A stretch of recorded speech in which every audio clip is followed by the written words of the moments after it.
ఆవిరువు, వేపిండి, మట్టి, చెక్కపొట్టు దీంట్లో వరపొట్టు కాదండి, చెక్కపొట్టు కలిపాను. ఇలా కలిపేసుకొని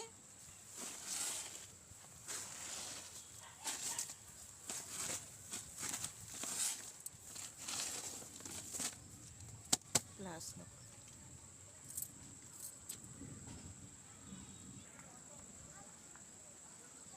చూడండి. చిలకడ దుంపలు వేస్తున్నాను, ఎర్ర చిలకడ దుంపలు అండి ఇవి.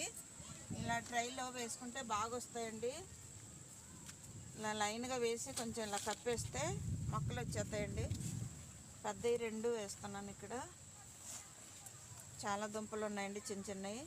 ఇలాంటివి వేసుకుంటే మనకి మొక్కలు వచ్చేస్తాయండి. మొక్కలు వచ్చి ఇలాగ దోపేయడమే లైన్గా.